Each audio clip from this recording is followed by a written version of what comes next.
हाँ जी, नमस्कार। अपने आज जो शुरू करते हैं वो सभी भर्ती परीक्षाओं के लिए हिंदी व्याकरण के जो प्रश्न पूछे जाते हैं उनके मैं अपने पीवाईक्यू आप तक पहुंचा रहा हूं। जितने भी साथी यूट्यूब पर ये पहली बार वीडियो देख रहे हैं वो सभी के सभी साथी एक बार इस वीडियो को लाइक करके चैनल को सब्सक्राइब जरूर कर लेना ताकि आने वाले वीडियो की नोटिफिकेशन है वो आप तक पहुंचती रहे। आपकी जानकारी के लिए बता दें कि अपने पीवाईक्यू सीरीज चला रखी है जिसमें अपने हिंदी व्याकरण के, हिंदी साहित्य के, इतिहास के, काव्य शास्त्र के, स्नातकोत्तर स्तर के जो हिंदी व्याकरण है वो स्कूल व्याख्याता के प्रथम प्रश्न पत्र में हिंदी व्याकरण आती है उसके पीवाईक्यू सीरीज चला रखी है जो आपके एग्जाम के लिए बहुत कारगर साबित होगी। आज के समय में जो पुराने पेपर का जो सोल्यूशन है ना वो आपको जरूर पढ़ना चाहिए। आपने प्रिंट आउट निकाल रखे, उनका सोल्यूशन 360 डिग्री विश्लेषण से करेंगे, अपने पूरे 360 डिग्री से अपने विश्लेषण करेंगे पीवाईक्यूज का। आपकी तैयारी अच्छे से चलती रहे इसी उम्मीद के साथ अपने ये जो वीडियो है ये शुरू करते हैं। ये जो पेपर है ये 13 फरवरी 2023 को जो पेपर हुआ था उससे था। अपने शुरू करते हैं। पहला प्रश्न है, अब पहला प्रश्न है ये व्याकरण से संबंधित है। अभी पहला प्रश्न देखो, इसमें नी उपसर्ग से संबंधित शब्द नहीं है, ऐसे पूछा गया है। नी उपसर्ग से बना शब्द नहीं है, ये आया पेपर में। तो नी दर्शन है तो इसमें देखो ये दर्शन के पहले नी लग रहा है। निवास देखिए तो वास के पहले क्या लग रहा है, तो नी लग रहा है, विशेष वास हो जो। ये जो निर्दोष है इसमें देखा जाए तो उपसर्ग कौन सा आ जाएगा, इसमें निरुपसर्ग हो जाएगा। ठीक है ना। इसका अगर संधि विच्छेद करें तो संधि विच्छेद तो होता है नी प्लस में दोष, और इसमें कौन सी संधि होती है, तो इसमें तो विसर्ग संधि होती है। लेकिन ये याद रखना कि विसर्ग वाला कभी उपसर्ग नहीं पूछा जाता। ठीक है, तो इसमें उपसर्ग कौन सा आ रहा है, तो इसमें निर उपसर्ग आ रहा है। निमग्न शब्द देखें तो इसमें नी उपसर्ग लग रहा है, मग्न शब्द के पहले नी जुड़ रहा है। तो पूछा गया है नी उपसर्ग से संबंधित शब्द नहीं है तो इसमें नहीं है, निर्दोष में। अब आपको यह भी पता होना चाहिए कि निर्दोष में नहीं है तो निर्देश में कौन सा उपसर्ग है, तो निर उपसर्ग है। अगर निर ऑप्शन नहीं आएगा तो फिर कौन सा आ जाएगा, तो निविसर्ग वाला उपसर्ग आ जाएगा।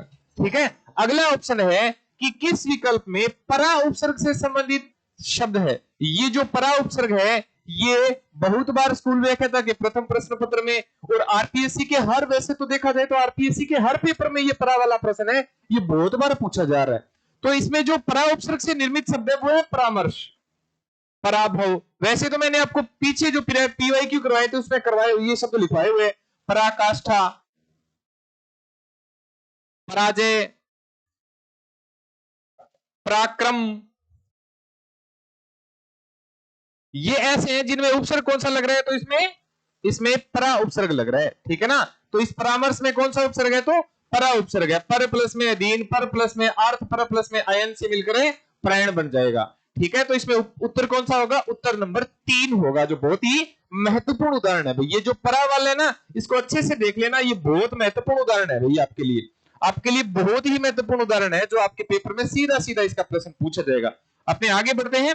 जो तीसरा प्रश्न देखते हैं कि ईन प्रत्यय से निर्मित शब्द नहीं है। अब देखो शुरू वाला ही शब्द दे दिया, ईन प्रत्यय से निर्मित शब्द नहीं है, नहीं पूछा गया है। ग्राम प्लस में ईन, कुल प्लस में ईन, नव प्लस में ईन, लेकिन ये तो सम प्लस में किरण बन रहे हैं।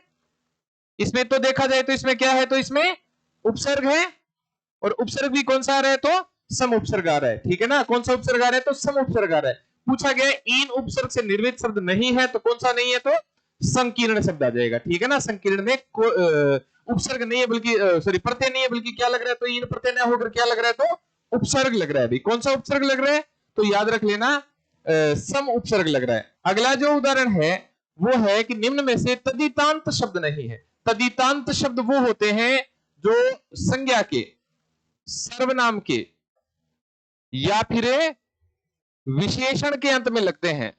तदितांत शब्द वो होते हैं जो संज्ञा के, सर्वनाम के या विशेषण के अंत में लगते हैं।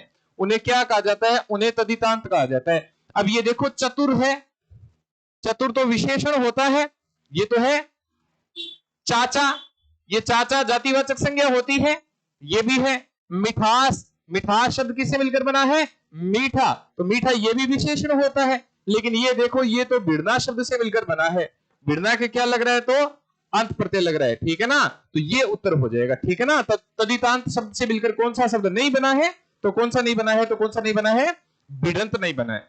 आपकी जानकारी के लिए बता दें कि जो ये भिड़ंत शब्द है किससे मिलकर बना है, तो ये कृदंत प्रत्यय से मिलकर बना है। ठीक है ना, किससे मिलकर बना है, ये कृदंत से मिलकर बना है। कृदंत क्या होते हैं, जो क्रिया की मूल धातु के अंत में लगते हैं। क्रिया की मूल धातु के अंत में लगने वाले जो प्रत्यय होते हैं उन्हें क्या कहा जाता है, उन्हें कृदंत प्रत्यय कहा जाता है। और संज्ञा सर्वनाम विशेषण के अंत में लगने वाले प्रत्यय वो क्या कहलाते हैं, तो वो तदित प्रत्यय कहलाते हैं। ठीक है ना, याद रखना बहुत महत्वपूर्ण है भाई। ये प्रश्न है, ये जो प्रश्न है इस प्रश्न की पूरी व्याख्या कर दी अपने, कौन सा उपसर्ग लग रहा है, ठीक है, उपसर्ग कौन सा लग रहा है, कौन सा प्रत्यय लग रहा है, या फिर इसमें कौन सी संज्ञा है, तो संज्ञा वाला भी दे दिया। अब ये देखो अगला है कि लघुतावाचक। लघुता इसका दूसरा नाम होता है ऊनतावाचक। ऊनता या लघुतावाचक शब्द है, ये कौन सा शब्द है, तो इसमें सारे शब्द तदित प्रत्यय से तो मिलकर बने हैं। ठीक है, लेकिन ये जो खटिया शब्द है ना, ईय प्रत्यय है, खाट के ईय प्रत्यय लगने से ये खटिया बना है। तो ये खटिया क्या हो जाएगा, लघुता या ऊनता बोधक है। बिटिया है, खटिया है, ऐसे शब्द है। तो लुटिया है, तो ऐसे शब्द है जिसमें ईय प्रत्यय आता है, वो ईय प्रत्यय कौन सा होता है, ऊनता या लघुता बोधक। हीनता, ऊनता या लघुता बोधक प्रत्यय। तो ये 1 नंबर उत्तर हो जाएगा इसका। ठीक है ना, इसमें उत्तर कौन सा हो जाएगा, तो उत्तर नंबर 1 हो जाएगा। अगला देखो, बहुत महत्वपूर्ण उदाहरण है। निम्नलिखित में से ई प्रत्यय का प्रयोग नहीं हुआ है, ऐसे याद कर लो। दान के ई लगने से दानी बन रहा है, धन के ई लगने से धनी बन रहा है, मान के ई लगने से मानी बन रहा है, लेकिन सीलना के आई प्रत्यय लगने से सिलाई बन रहा है। तो ये वाला उत्तर गलत हो जाएगा। ठीक है, सिलना ये कौन सा प्रत्यय है, तो ये कौन सा प्रत्यय है, तो इसमें कृदंत प्रत्यय हो जाएगा। ठीक है ना, सीलना के आई प्रत्यय लगने से क्या बनता है, तो ये सिलाई। सिलाई क्या होता है, भावाचक संज्ञा होता है, याद रख लेना। सिलाई क्या होता है, तो सिलाई भावाचक संज्ञा होता है। हाँ जी, अगला प्रश्न है। अगला प्रश्न देखो, निम्न में से किरण के पर्यायवाची हैं। मरीचि है, जानवी, जानवी तो गंगा नदी का पर्यायवाची है। सुधांशु, सुधांशु चंद्रमा का पर्यायवाची है।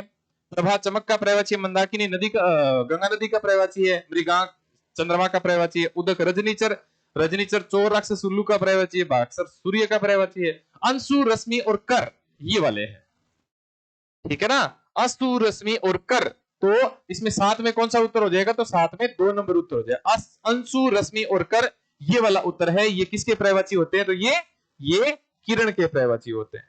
ठीक है ना, 7वें में किरण के पर्यायवाची। 8वां देखो,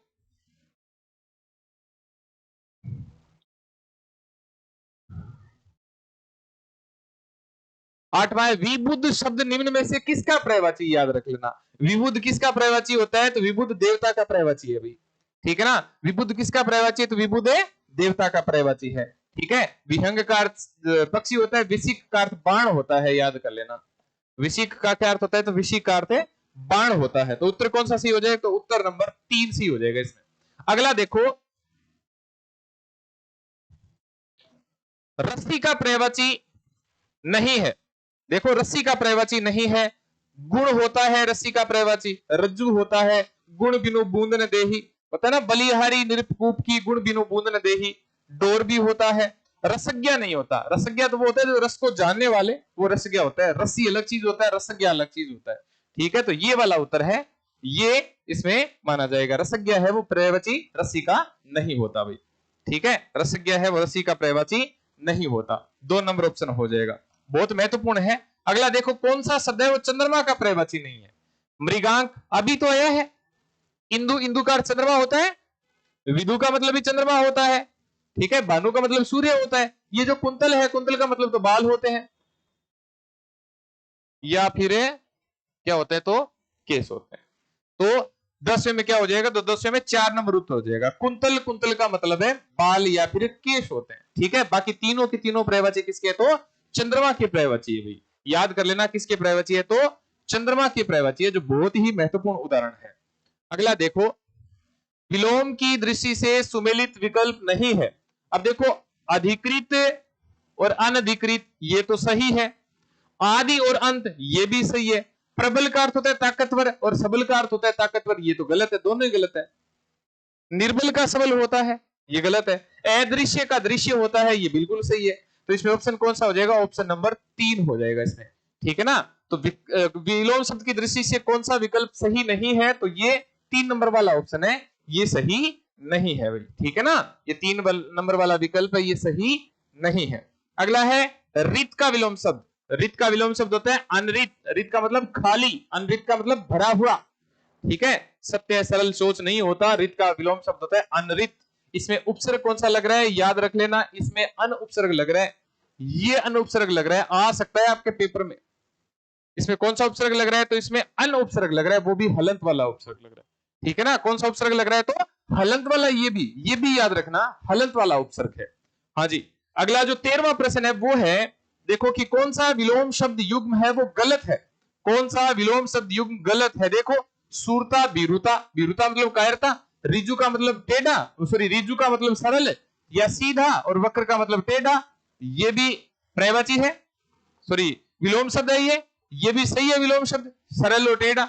गरिमा, गरिमा का विलोम शब्द अणिमा नहीं होता, गरिमा का विलोम शब्द लगीमा होता है, ठीक है ना। गरिमा का विलोम शब्द लगीमा हो जाएगा, ये गलत हो जाएगा। देखो पाप का विलोम शब्द पुण्य, ये भी सही है। सूरता का बीरुता, ये भी सही। बीरुता मतलब कायरता। बीरुता का मतलब क्या होता है, बीरुता का मतलब है कायरता, ठीक है।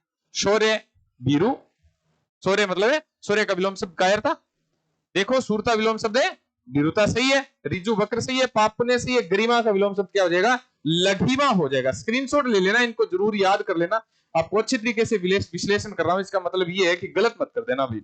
निम्नलिखित में से कौन सा शब्द है वो स्थावर का विलोम शब्द है। स्थावर का विलोम शब्द जंगम होता है, इसको याद कर लेना अच्छे तरीके से, अच्छे तरीके से इसको रट लेना भाई, ये इंपॉर्टेंट बहुत है, ठीक है। स्थावर का विलोम शब्द क्या होता है, तो जंगम, जहां पहुंचना कठिन हो जंगम, और जंगम का विलोम शब्द क्या हो जाएगा, तो स्थावर हो जाएगा। अगला जो है वो है कि निम्नलिखित में से अंबर का अर्थ नहीं है। अंबर का मतलब आसमान भी होता है, ये अनेकार्थी शब्द है भी।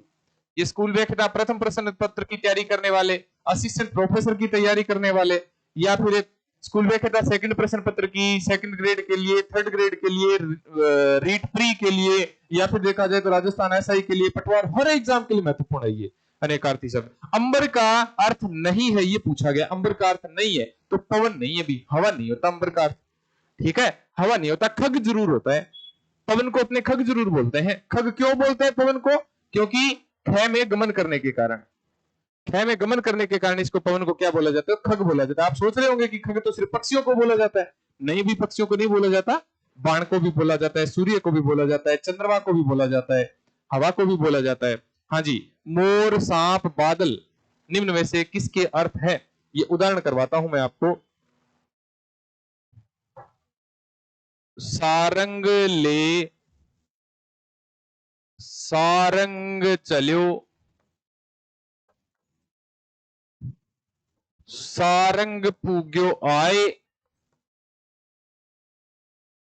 सारंग पूग्यो आए, सारंग सारंग में दियो, सारंग सारंग माए, सारंग सारंग माए। तो सारंग ले सारंग चलियो अर्थात स्त्री है वो क्या लेके, मटका लेके, ठीक है, मटका लेके। सारंग पूग्यो आए अर्थात बादल आ गए, वर्षा आ गई, ठीक है। सारंग सारंग में दियो, सारंग अर्थात ये जो वस्त्र थे ये तो सारंग में दिए अर्थात मटके में दिए, और सारंग सारंग में ये जो स्त्री है ये खुद कहां चली गई थी, तो तालाब में चली गई, ठीक है। देखो सारंग के कितने अर्थ आ रहे हैं। वैसे ये यमक अलंकार है, साहित्य के विद्यार्थियों को बता दे, व्याकरण के जितने भी विद्यार्थी उनको बता दे कि सारंग के देखो कितने अर्थ है। ये अनेकार्थी शब्द बहुत महत्वपूर्ण है। तो अनेकार्थी शब्द है ये मोर है, सांप है, बादल है, जो सुंदर रंग वाले होते हैं, सुंदर रंग वाले होते हैं, वो सभी चीजें क्या होती है, वो सारंग होती है। ऐसे याद कर लेना। सारंग मोर को भी बोलते हैं, सांप को भी बोलते हैं। थे सोचो सांप सुंदर थोड़ी हुआ है, सांप भी सुंदर ही हुआ है। बादल है, बादल तो अपने बोलते ही है सुंदर है, ठीक है। तो सारंग क्या हो जाएगा, सारंग मोर, बादल और सांप हो जाएगा। हाँ जी। कौन सा शब्द भव का अनेकार्थी नहीं है, लोक है, भव का मतलब होना, संसार, सांप नहीं होता भी, ठीक है, सांप नहीं होता, ये तो सरल ही है। धन और प्रयोजन के लिए, धन और प्रयोजन के अर्थ का सूचक अर्थ होता है, किस अर्थ में, किस प्रयोजन में, अर्थ का अर्थ भी धनी होता है, अर्थशास्त्र बोलते हैं ना, प्रयोजन मतलब है अर्थ हो जाएगा। तो 18वें में 3 उत्तर हो जाएगा। 19वां देखते हैं, निम्न में से कौन सा जोड़ा सही नहीं है? निम्न में से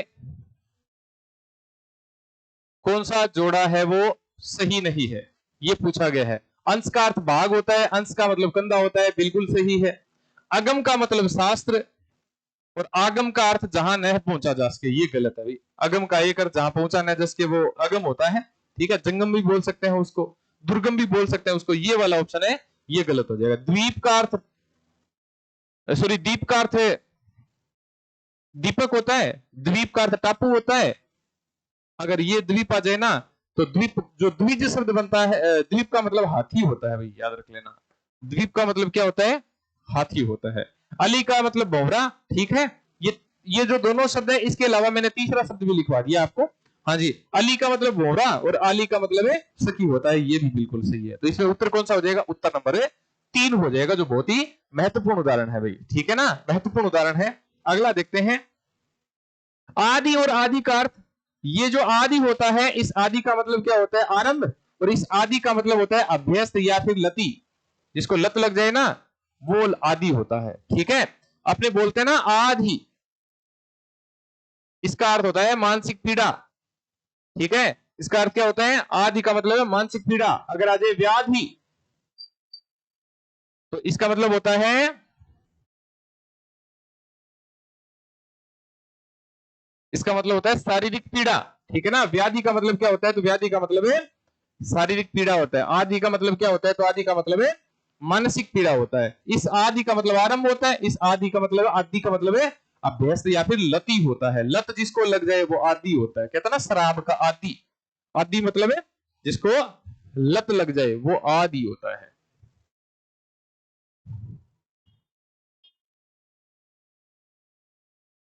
वाक्यांश के लिए एक शब्द है, उपयुक्त शब्द है, ये आपको एक अलग से क्लास लाऊंगा। अभी अपने संज्ञा सर्वनाम विशेषण उसकी क्लास एक अलग से लगाऊंगा मैं। अभी अपने संधि समास उपसर्ग और प्रत्यय, ठीक है, संधि समास उपसर्ग प्रत्यय, संधि समास उपसर्ग प्रत्यय और पर्यायवाची विलोम शब्द शुद्धिगुम, इसके अलावा वाक्य शुद्धि और शब्द शुद्धि, इनसे संबंधित प्रश्न करवा रहा हूं। अब देखो, सभी शब्द है वो शुद्ध है, ये पूछा गया है। सभी शब्द शुद्ध पूछे गए। अत्यधिक बिल्कुल शुद्ध है, तात्कालिक ये बिल्कुल शुद्ध है, अत्यधिक भी शुद्ध है, तात्कालिक भी शुद्ध है, लेकिन ये प्रज्वलित शुद्ध नहीं है भाई, ये गलत हो जाएगा। प्रज्वलित ये वाला शुद्ध होता है, ये वाला शुद्ध है। केंद्रीय बिल्कुल शुद्ध है, ठीक है। नदियां अशुद्ध है और निरोग अशुद्ध है, ये दोनों के दोनों गलत हो जाएगा। नदियां ये वाला हो जाएगा, इया प्रत्यय लगने से ये छोटी की दुनिया आ जाती है। निरोग होता है, निरोग में ये वाला उत्तर सी हो जाएगा। देखो, पत्नी शब्द सही है। पशु, पशु ये वाला शुद्ध है। साधु, साधु या जो सज्जन होता है उसे साधु इस नाम से पुकारते हैं, ये दोनों के दोनों गलत हो जाएंगे। इसमें देखो, उत्पात सही है, जगत गुरु सही है और अत्युक्ति सही है, ठीक है, अत्युक्ति सही है, ये तीनों के तीनों शब्द सही है। तो 4 नंबर ऑप्शन सही हो जाएगा इसका। इसका कौन सा ऑप्शन सही हो जाएगा? तो ऑप्शन नंबर 4 सही हो जाएगा भाई इसका, ठीक है ना। तीसरे में 4 नंबर ऑप्शन हो जाएगा। इसका स्क्रीनशॉट ले लेना भाई, ठीक है, जो मैंने सही करवाया था उसका स्क्रीनशॉट ले लेना। अपने आगे बढ़ते हैं। अशुद्ध शब्द छांटिए।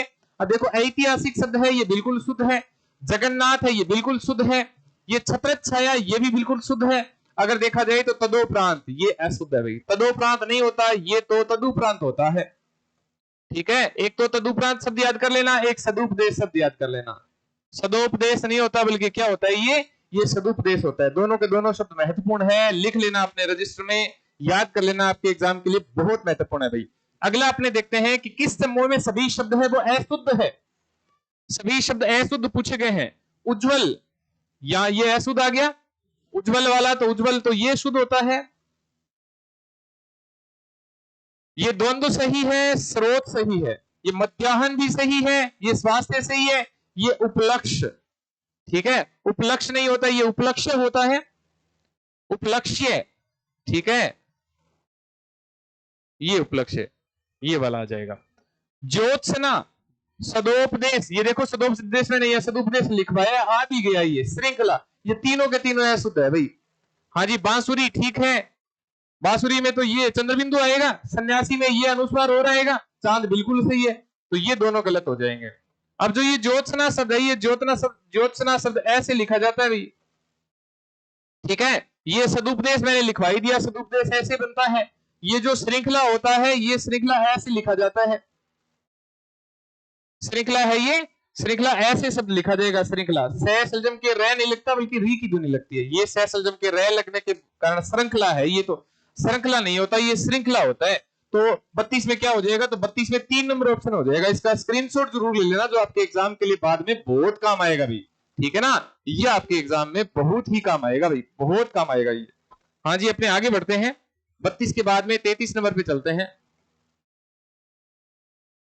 हाँ जी, शुद्ध शब्द है, देखो ये पड़ोसी अशुद्ध है, अतिथि अशुद्ध है, अलौकिक अशुद्ध है।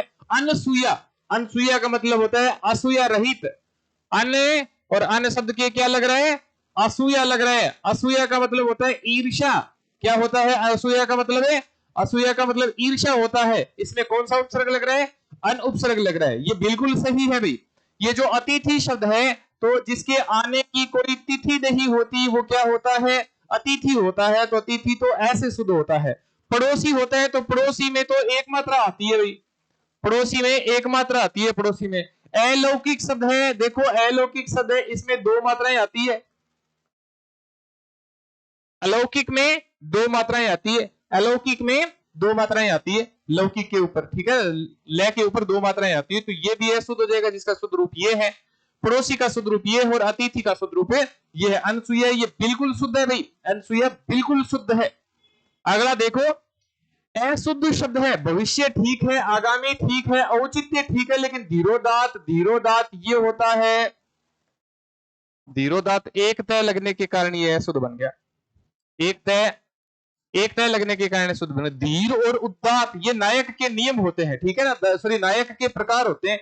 धीर नायक भी है और उसके साथ साथ में वो उदात भी है। तो धीर प्लस में उदात, ये 2 नंबर वाला ऑप्शन है, ये गलत हो जाएगा। अगला देखते हैं अपने, अगला देखो, शुद्ध वाक्य छांटिए। नहाकर पुजारी जी पूजा करते हैं, गलत हो जाएगा। पुजारी जी नहाकर पूजा करते हैं, पूर्वकालिक क्रिया है। मैंने नौकर से एक पेड़ लगवाया, बिल्कुल सही है, ये शुद्ध वाक्य है। भिखारी ने भुने चने खाते हुए 5 बंदरों को देखा, भिखारी ने 5 बंदरों को भुने चने खाते हुए देखा, ये वाला, तो ये अशुद्ध हो जाएगा। यहां से वह सह परिवार घर गया, सह नहीं आता बल्कि क्या आता है, तो सह उपसर्ग आता है, सह परिवार घर गया, तो ये भी अशुद्ध हो जाएगा, ठीक है। तो कौन सा शुद्ध है, तो 2 नंबर वाला शुद्ध है, याद कर लेना कौन सा शुद्ध है, 2 नंबर वाला शुद्ध है। हाँ जी, अगला देखते हैं। शुद्ध वाक्य है, मैंने मेरा काम कर लिया बल्कि मैंने तो अपना काम कर लिया। परमात्मा के अनेकों नाम नहीं होते बल्कि अनेक नाम होते हैं।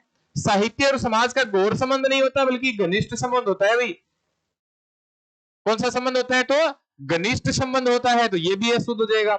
सरला बच्चे को सुलाती है, बिल्कुल सही है, सरला बच्चे को सुलाती है, ये बिल्कुल सही है, शुद्ध वाक्य हो जाएगा, तो 4 नंबर वाला हो जाएगा। तीनों मैंने महत्वपूर्ण बता दिए कि इसके शुद्ध रूप कौन से होते हैं। यह है, मैंने अपना काम कर लिया, परमात्मा के अनेक नाम है, समाज और साहित्य में घनिष्ठ संबंध है, ठीक है, घोर संबंध नहीं होता, घोर तो नकारात्मक शब्द होता है। हाँ जी, उसने 4 वर्ष तक प्रतीक्षा देखी, उसने 4 वर्ष तक प्रतीक्षा की, ये वाला शुद्ध हो जाएगा, ठीक है। उसने 3 नंबर वाला ऑप्शन नहीं है बल्कि क्या हो जाएगा, ये 4 नंबर वाला, उसने 4 वर्ष तक प्रतीक्षा की, ठीक है, उसने 4 वर्ष तक प्रतीक्षा की, ये वाला शुद्ध हो जाएगा। वह 4 वर्ष प्रतीक्षा देखता रहा, नहीं है, शुद्ध हो जाएगा। उसने 4 वर्ष तक प्रतीक्षा देखी, नहीं हो, गलत हो जाएगा। वह 4 वर्ष तक प्रतीक्षा देखता रहा, गलत।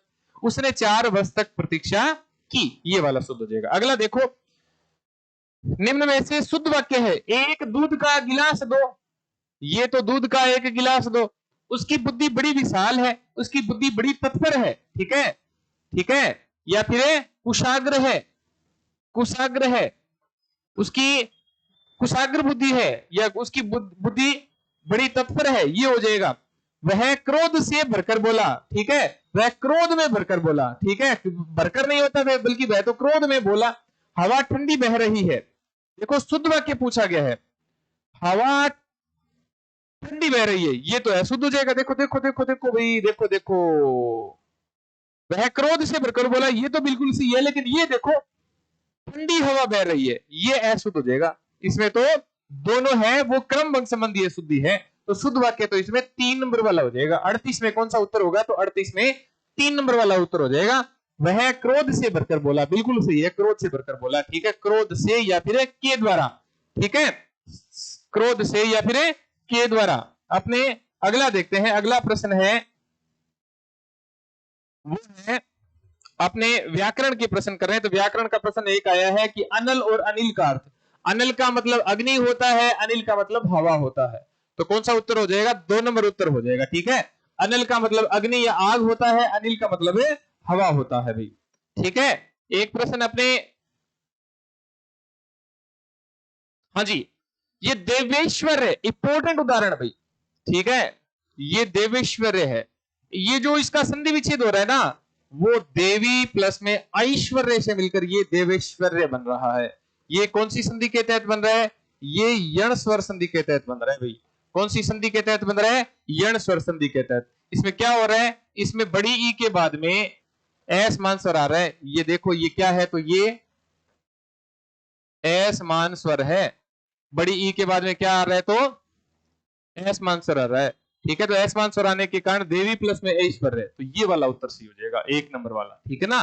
देवी प्लस में ऐश्वर्य से मिलकर देवेश्वर्य हो जाएगा। देव प्लस में ऐश्वर्य से मिलकर तो देवैश्वर्य हो जाता है, ये तो देवेश्वर्य हो जाता, ठीक है। देवेश्वर्य, देवेश्वर्य मतलब देवी प्लस में ऐश्वर्य से मिलकर देवेश्वर्य, 1 नंबर वाला उत्तर हो जाएगा इसमें, ठीक है। हाँ जी, ये जो प्रश्न है ये स्कूल लेक्चरर 2024 के फर्स्ट पेपर में आया है भाई। देखो कैसे प्रश्न रिपीट हो रहे हैं। सत प्लस में शास्त्र से मिलकर होता है सत्शास्त्र। ये कौन सी संधि के तहत होता है, ये व्यंजन संधि के तहत होता है ये, ठीक है ना। और व्यंजन संधि का एक नियम है कि तय के बाद में सहसलजम आ जाए ना, तो दोनों मिलकर ये छह बन जाते हैं। ये वाला नियम है, ये वाला नियम इसमें लागू है। तय के बाद में सहसलजम आ जाए तो दोनों मिलकर छह बन जाते हैं, ये वाला नियम है। अगला देखो, यण संधि का कौन सा उदाहरण नहीं है। अब ये जो गवेषणा है, गवेषणा में देखें तो गो प्लस में एषणा से मिलकर गवेषणा बन रहा है, गो प्लस में एषणा से मिलकर गवेषणा बन रहा है, लेकिन ये तो अयादी संधि है भाई। ये तो कौन सी संधि है, तो ये तो अयादी संधि है। ये जो पर्यटन शब्द है ना, इसमें यण संधि हो रही है। परि प्लस में अटन से मिलकर ये पर्यटन बन रहा है, कौन सी संधि के तहत, ये बिल्कुल सही हो जाएगा, ठीक है ना। 2 नंबर वाला ऑप्शन सही हो जाएगा। ये जो सदैव है इसका संधि विच्छेद तो सदा प्लस में ए होता है भाई, ये होता है। और ये कौन सी संधि के तहत होता है, तो ये तो वृद्धि स्वर संधि के तहत होता है। ये तो वृद्धि स्वर संधि के तहत हो रहा है। वी प्लस में स्वर्ण से मिलकर वी स्वर्ण है, कोई संधि नहीं है भाई इसमें, इसे याद कर लेना। इसमें कौन सा उपसर्ग जुड़ रहा है, तो इसमें वी उपसर्ग जुड़ रहा है, सिर्फ क्या जुड़ रहा है इसमें, वी उपसर्ग जुड़ रहा है, ठीक है ना। तो 143 में कौन सा उत्तर हो जाएगा, तो 143 में 2 नंबर हो जाएगा। गवेषणा में अयादी संधि, सदैव में वृद्धि संधि होती है। सदा प्लस में एव, एव का अर्थ होता है ही या फिर भी, ठीक है। एव का अर्थ क्या होता है, ही या फिर भी होता है भी, ठीक है। एव का अर्थ ही या फिर भी होता है। देखो 144वां प्रश्न क्या कहता है, 44वां प्रश्न कहता है कि सभी व्यंजन संधि के उदाहरण है। देखो सडानन है, बिल्कुल इसका संधि विच्छेद होता है सट प्लस में आनंद, ठीक है। सट प्लस में आनंद से सडानन बन रहा है, बिल्कुल सही है। ये उत प्लस में लास से मिलकर उल्लास बन रहा है। दोनों में कौन सी संधि है, तो दोनों में व्यंजन संधि है, बिल्कुल सही बात है। ये देखो अतएव, अतएव का जो संधि विच्छेद होता है वो अतएव का संधि विच्छेद अतः प्लस में एव होता है। इसमें कौन सी संधि होती है, तो इसमें तो विसर्ग संधि होती है भाई। ये जो आच्छादन है आ प्लस में छादन, इसमें कौन सी संधि है, इसमें तो व्यंजन संधि है। आ प्लस में छादन सीधा च का ये व्यंजन आगम संधि है, ठीक है। कपीस का संधि विच्छेद देखें तो कपी प्लस में ईस से मिलकर कपीस बनता है, ये दीर्घ संधि हो रही है ये तो, ठीक है। ये तो कौन सी संधि हो रही है, दीर्घ संधि हो रही है। कपीस का अर्थ क्या होता है, इस कपीस का अर्थ होता है, कपीस का मतलब होता है हनुमान या सुग्रीव, हनुमान जी या फिर सुग्रीव, कपियों के राजा या बंदरों के राजा। और एक कपिस होता है, शब्द युग्मक होता है कपिस। कपिस का मतलब होता है भूरा या बादामी, भूरा या बादामी। कपिस, कपिस का अर्थ क्या होता है, भूरा या फिर बादामी होता है, ठीक है। तो कपिस में तो दीर्घ स्वर संधि है। सदाचार बिल्कुल व्यंजन संधि है इसमें, इससे सदाचार में व्यंजन संधि है। ये जो जगदीश शब्द है इसमें तो व्यंजन संधि है, जगत प्लस में ईश से मिलकर ये जगदीश बनता है। इसका संधि विच्छेद क्या हो रहा है, ये जगत प्लस में ईश से मिलकर जगदीश बन रहा है, इसमें व्यंजन संधि है। लेकिन मानवेतर में गुण संधि है भाई, और इसका संधि विच्छेद क्या होता है, तो मानवेतर का संधि विच्छेद होता है मानव प्लस में इतर, ठीक है, मानव प्लस में इतर से मिलकर क्या बन रहा है, ये तो ये मानवेतर बन रहा है भाई, ठीक है ना। मानव प्लस में इतर से मिलकर क्या बन रहा है, तो ये मानवेतर बन रहा है। कौन सी संधि के तहत बन रहा है, तो ये गुण संधि के तहत बन रहा है। इसका स्क्रीनशॉट जरूर ले लेना, आपके पेपर के लिए बहुत महत्वपूर्ण है भैया, ठीक है, आपके पेपर के लिए बहुत महत्वपूर्ण है। एक ही उदाहरण में मैंने कितने उदाहरण करवा दिए, देखो ऐसे नहीं लग रहा जैसे आपको पूरे संधि के नियम ही करवा दिए, पूरे संधि के जितने भी नियम होते हैं वो सारे के सारे नियम करवा दिए। हाँ जी, अगला अपने उदाहरण देखते हैं, वो समाज से संबंधित है, जो अपने स्कूल देखा था, अपने सेकंड ग्रेड है, अपने जो असिस्टेंट प्रोफेसर की भर्ती है, अपने जो राजस्थान एसआई के जितने भी एग्जाम है उसमें पूछा गया है। एक तो मन माना और एक है देश निकाला, दोनों में पूछा गया है समास कौन सा है।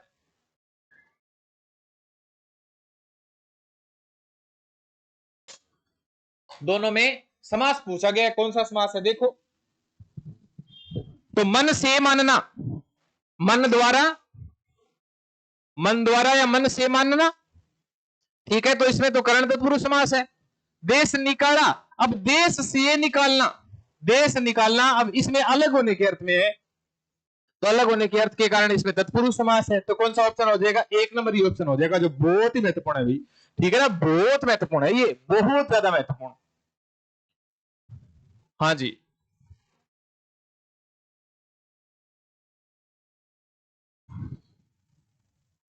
अविभाव इसमें पूछा गया गलत कथन छांटिए, गलत कथन छांटिए। अविभाव समास में पूर्व पद प्रधान होता है, अविभाव समास में पूर्व पद प्रधान होता है या प्रथम पद प्रधान होता है, बिल्कुल सही बात है ये, ठीक है। तत्पुरुष समास में पूर्व पद प्रधान होता है, गलत है भाई, तत्पुरुष समास में तो दूसरा पद प्रधान होता है, ठीक है।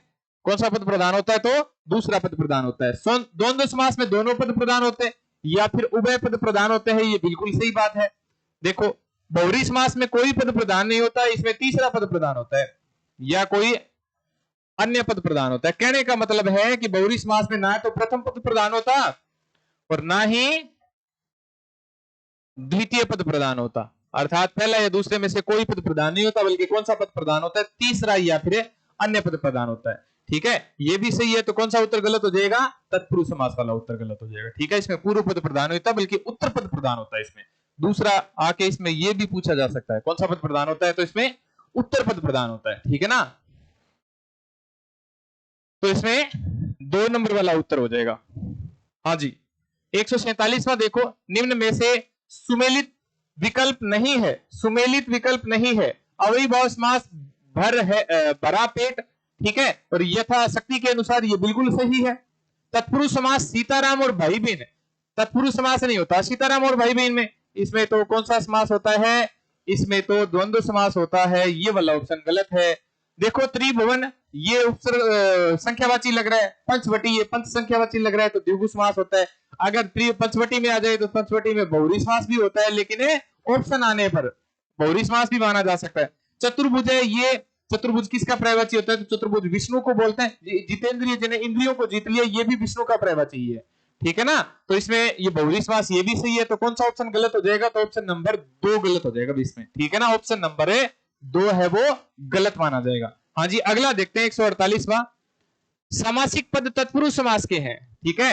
गंगा का जल, काजल, ठीक है। राष्ट्र का स्वामी, प्रतिमान, अविभाव समास, गलत, ठीक है। का लगने के कारण ये तत्पुरुष समास है, लेकिन ये अविभाव समास है। करुणा रूपी सागर या करुणा का सागर, नीला है जो कमल, नर है जो ईश, ये भी गलत हो जाएगा। करुणा का सागर जरूर मान सकते हैं, ये तो है, लेकिन अंत में 2 शब्द है वो नहीं है। गृह का स्वामी, ठीक है। सिर में दर्द, लेकिन दीर्घ है जो आयु, ये वाला गलत हो जाएगा, इसमें तो कर्मधारय समास होता है। सिंहासन पर आरूढ़, ठीक है। वन में वास, ठीक है। रसोई के लिए घर, ठीक है, 4 नंबर वाला ऑप्शन सही हो जाएगा। सिंहासन पर आरूढ़, वन में वास और रसोई के लिए घर, तो ये कौन सा ऑप्शन सही हो जाएगा, ऑप्शन नंबर 4। जो तीनों के तीनों उदाहरण कौन से समास के उदाहरण है, तो अव्ययीभाव समास के उदाहरण है भाई, ठीक है ना। अव्ययीभाव समास के उदाहरण है, आपके लिए बहुत महत्वपूर्ण वीडियो है भाई ये। हाँ जी, अपने 149वां प्रश्न देखते हैं। निम्नलिखित में वह कौन सा शब्द है जिसमें उपसर्ग का प्रयोग नहीं हुआ है, कुफल, कुरूप, कुमार्ग, लेकिन कुसुम, बहुत महत्वपूर्ण है भैया, ठीक है। कुसुम में कोई उपसर्ग नहीं है। कुसुम का अर्थ क्या होता है, कुसुम का मतलब फूल या फिर पुष्प होता है। ठीक है, फूल का पर्यायवाची है, इसमें कोई उपसर्ग नहीं जुड़ रहा। एक तो कुसुम शब्द आता है, एक सुरेश शब्द आता है, इसमें भी कोई उपसर्ग नहीं है, जो इंद्र देवता का पर्यायवाची है भी। ठीक है ना, तो 149 में 4 नंबर ऑप्शन हो जाएगा, 149 में 4। आज के वीडियो का अपने अंतिम प्रश्न देखते हैं। आज के वीडियो का अंतिम प्रश्न है कि उस शब्द को छांटिए जिसमें न का उपसर्ग की भांति प्रयोग नहीं हुआ है। देखो नास्तिक, नास्तिक में तो न प्लस में आस्तिक से मिलकर नास्तिक बन रहा है, ये न प्लस में आस्तिक से मिलकर क्या बन रहा है, तो ये नास्तिक बन रहा है। ये जो न प्लस में पुंसक से मिलकर नपुंसक बन रहा है, बिल्कुल सही बात है। ये न प्लस में इति से मिलकर नेति बन रहा है, ये ठीक है ना।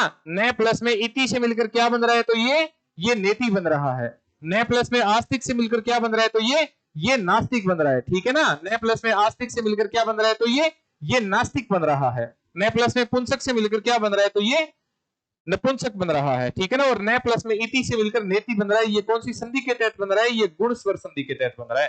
ठीक है, कौन सी संधि के तहत बन रहा है, ये गुण संधि के तहत बन रहा है। तो आज के वीडियो में अपने पढ़ रहे हैं, हाँ जी, व्याकरण के कुछ प्रश्न पढ़े हैं। तो ये प्रश्न आपको कैसे लगे कमेंट बॉक्स में जरूर बताइएगा। आपको 360 डिग्री पूरा विश्लेषण करवाया है। ठीक है ना, कोई भी प्रकार की समस्या हो आप हमें कमेंट बॉक्स में जरूर लिख सकते हैं। आपको पूरा 360 डिग्री विश्लेषण करवाया है। आपकी जानकारी के लिए बता दें कि जितने भी साथी यूट्यूब पर देख रहे हैं, अपने एप्लीकेशन भी है, और एप्लीकेशन किस नाम से है भाई, तो एप्लीकेशन पढ़ाई संसार नाम से है भाई। किस नाम से है, पढ़ाई संसार नाम से है। ये पढ़ाई संसार है जो गूगल प्ले स्टोर से आप डाउनलोड करके और वीडियो कंटेंट है वो वहां प्राप्त कर सकते हैं। गूगल प्ले स्टोर से डाउनलोड करके वीडियो कंटेंट है वो प्राप्त कर सकते हैं। वो पढ़ाई संसार जब गूगल प्ले स्टोर पे लिखोगे तो अपने एक गूगल प्ले स्टोर पर ऐप आएगी पढ़ाई संसार। ठीक है, वो पढ़ाई संसार ऐप अपनी ही है, तो उसको डाउनलोड करके भी आप वीडियो कंटेंट प्राप्त कर सकते हैं। मिलते हैं अगले वीडियो में, तब तक अपनी तैयारी जोरों शोरों से रखो।